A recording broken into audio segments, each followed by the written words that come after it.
Ikakagulat nga ng sobra ni Doc Robert ang ebidensyang dadating sa kanila dahil magkakaroon na nga ng kasagutan kung sino ang taong tumulak sa ama niyang si Don Pepe sa bangin.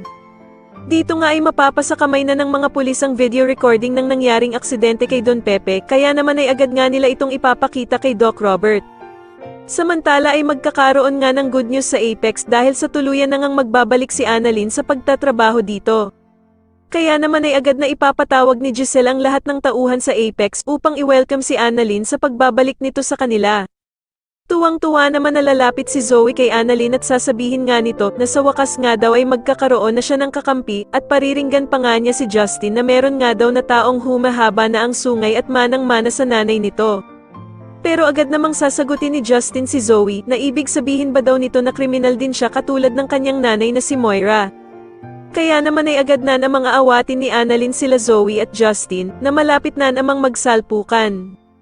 Sa kabilang banda naman ay ikakagulat nga ni Doc Carlos ang biglaang pagpunta ng ex-wife niyang si Irene Benitez sa Eastridge, kaya naman ay agad niya itong tatanungin kung ano daw ang ginagawa nito dito. Pero mukhang may binabalak lang talaga si Irene sa kanya at dito nga ay sasagutin lamang siya nito na gusto lang naman daw niyang magpagamot ng sakit niya dito sa Eastridge.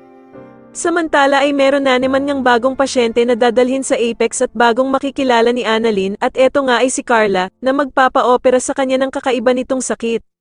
Sa kabilang banda naman matapos nga ang lahat ng paghihirap na dinanas ni Moira, ay mukhang madadala nga siya ni Jingay sa kabutihan matapos ang ginawang pagbabasa nito sa kanya ng Bible. Kaya naman ay magugulat ang lahat sa muling paglabas ni Moira sapagkat tila magbabago na nga ang ugali nito at mas pipiliin na nga lang niyang gumawa ng kabutihan. Dito nga ay madadatnan pa ni Ninang ang ginagawang pagdadasal ni Moira at tatanungin niya nga ito kung dumating na daw ba ang perang hinihintay niya sa kanyang sponsor.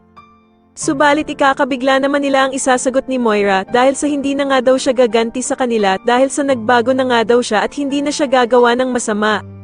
Sa tingin niyo totoo na nga kayang naging mabait na itong si Moira at dapat na nga ba talaga siyang magbago na ng tuluyan? Mas lalo na nga talagang nagiging exciting ang mga susunod na kaganapan kaya naman ay mas lalo pa nating abangan ang mas lalong gumigandang abot kamay na pangarap. Maraming salamat po sa inyong panonood at sana po ay mas subscribe niyo ako. Maraming salamat po.